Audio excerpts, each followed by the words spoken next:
अवधूत चिंतन श्री गुरुदेव दत्त श्री स्वामी समर्थ. हॅलो, मी Priyanka. Welcome back to Priyanka's all content.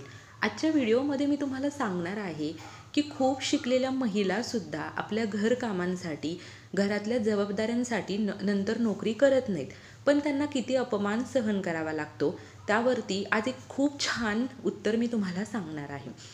एकदा काय होतं की एका स्त्रीला तिचा नवरा म्हणतो की आज तू घराच्या बाहेर पड आणि या घराच्या बाहेर पडून तू काम शोधण्याचा प्रयत्न कर, म्हणजे तुला कळेल की या जगामध्ये काय चाललंय, या जगामध्ये किती स्पर्धा आहेत, किती कॉम्पिटिशन आहे. बाहेर जाऊन नोकरी करणं सोपं नाही, पैसा कमवणं सोपं नाही, आणि हे तुला घरात बसून अजिबात कळणार नाही असं तो तिला सुनावत असतो.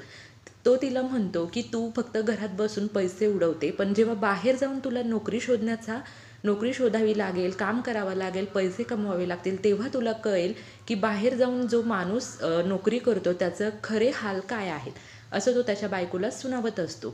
ती जी बायको असते ती कोणाची तरी आई असते, ती कोणाची तरी सून असते आणि प्लस एक शिक्षित महिला असते. मग ती तिच्या पतीच्या सांगण्यावरून दुसऱ्या दिवशी घराच्या बाहेर पडते. ती दिवसभर खूप फिरते, सगळा अभ्यास करते, सगळी माहिती काढते आणि घरी येते. दुसऱ्या दिवशी सकाळी लवकर उठली, सासू सासऱ्यांसाठी नाश्ता करणं, जेवण करणं, मुलांचं सर्व शाळेचं उरकणं, त्यांच्यासाठी टिफिन बनवणं, त्यांना शाळेमध्ये सोडून येणं, घरातली सर्व कामं करणं, नवऱ्यासाठी टिफिन बनवणं, ब्रेकफास्ट बनवणं, आणि हे सगळी तिच्या घरातील ज्या जबाबदाऱ्या आहेत त्या पूर्ण करून मग ती रूममध्ये जाते. जेव्हा ती रूममध्ये जाते तेव्हा तिचा नवरा तिला म्हणतो, आज तुला कळालं असेल की बाहेर जाऊन नोकरी करणं किती अवघड आहे, पैसे कमवणं किती अवघड आहे. तू तर फक्त घरातच बसते आणि घरात बसून तू पैसे खर्च करते, पण तुला माहितीच नव्हतं की बाहेर जाऊन पैसे कमवणं किती अवघड आहे. तिचा पती तिला एवढं बोलून सुद्धा ती स्मित हास्य करते आणि एका चिठ्ठीवरती लिस्ट करून ती तिच्या नवऱ्याच्या हातामध्ये ती लिस्ट देते. त्यामध्ये तिने या गोष्टींची लिस्ट केलेली असते की तिने घरामध्ये काढलेली, लग्न झाल्यापासून तिने घरामध्ये काढलेली जी वर्ष आहेत ती, आणि या घरातल्या जबाबदाऱ्या ज्या आहेत त्याची बाहेर मार्केटमध्ये किती किंमत आहे, मार्केटमध्ये याला काय म्हणतात, त्याची तिने एक लिस्ट काढलेली असते. आणि जेव्हा ही लिस्ट तिचा नवरा बघतो तेव्हा त्याला घाम फुटतो. मार्केटमध्ये मुलांचा सांभाळ करणं आणि मुलांना संस्कार देणं याला बेबी सिटिंग असं म्हणतात, आणि त्यांची महिन्याची सॅलरी ही 15,000 रुपये असते. घरातली सर्व कामं करणं, घरांची स्वच्छता करणं, घरामध्ये टापटीपणा ठेवणं, सर्व आवरून ठेवणं याला मेड म्हणतात. आणि घरामध्ये सर्वांच्या आवडीनिवडीचं सकाळपासून संध्याकाळपर्यंत ब्रेकफास्ट असेल, त्याचप्रमाणे चहा पाणी असेल, त्याचप्रमाणे जेवण असेल, ह्या सगळ्या गोष्टी करण्याला कूक म्हणतात. आणि या सगळ्या गोष्टींना 10,000 रुपये महिना घेतला जातो. घरामध्ये जेव्हा आपल्या पाहुणे येतात तेव्हा आपल्या घरातील बायको असेल, आई असेल, मुलगी असेल, ती त्यांचा पाहुणचार करते. पण जर हेच त्या नोकरदार असतील तर घरामध्ये कोणाला तरी ठेवावं लागतं, तेव्हा त्याला होस्ट ऑफ द गेस्ट असं म्हणतात. आणि त्यांची जी महिन्याची सॅलरी असते ती 5,000 रुपये असते. अशी लिस्ट तिने बनवलेली असते. तर महिन्याला जर आपण 15,000 रुपये धरून जर चाललो तर तिने वर्षाचे 6 लाख रुपये, गेले 25 वर्ष ती जे राबतीये, असे सगळे मिळून 1.5 कोटीची मागणी ती तिच्या नवऱ्याला करते. मग तिच्या नवऱ्याला हे ऐकून धक्का पण बसतो आणि त्यांचे डोळे पण उघडतात. अशी व्यक्ती की जी आपल्या घरासाठी राबतीये, आपल्या माणसांसाठी राबतीये आणि कसलाही त्याचा मोबदला घेत नाही. जर आपल्या घरातील बायको, मुलगी, त्याचप्रमाणे आई यात जर राबल्या नाही आणि सर्व मार्केटप्रमाणे आपल्याला करावं लागलं तर आपले किती पैसे जातील याची त्यांना जाणीव झाली. सांगण्याचं तात्पर्य काय आहे की जेव्हा उच्च शिक्षित महिला असेल, ती घरी बसते लग्नानंतर, तिला काही हौस असते का? नाही. तिला पण वाटतं की मी इतरांसारखं जाऊन बाहेर जॉब करावा, स्वतःच्या पायावर उभं राहावं, पैसे कमवावे, ॲक्टिव्ह राहावं, सगळं तिलाही वाटत असतं. पण ती आपले संसाराचा गाडा हाकण्यासाठी घरी राहते.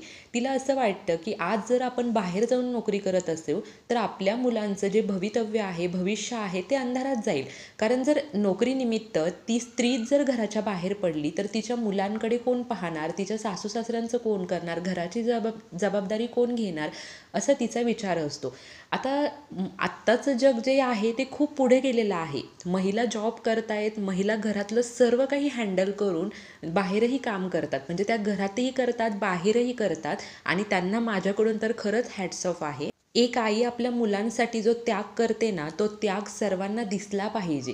ती जर उच्च शिक्षित असूनही घरी बसते का? तर तिच्या मुलांची काळजी तिला घ्यायची असते. तिच्या मुलांवर तिला चांगले संस्कार करायचे असतात आणि तिच्या मुलांची काळजी, तिच्यासारखे संस्कार, तिच्यासारखी शिकवणूक हे कोणीच तिच्या व्यतिरिक्त करू शकत नाही. भले तुम्ही मार्केटमधून कितीसुद्धा घरी महिला आणा, त्यांना पैसे द्या तुमच्या मुलांवर संस्कार करण्यासाठी, त्यांच्या सगळी काळजी घेण्यासाठी, पण आईची जी माया असते, आईचे जे संस्कार असतात ते कुठेच तुम्हाला पैसे देऊन सुद्धा मिळणार नाही. याचा अर्थ असा नाही की पुरुषांचा त्यांच्या संसारामध्ये त्याग नसतो.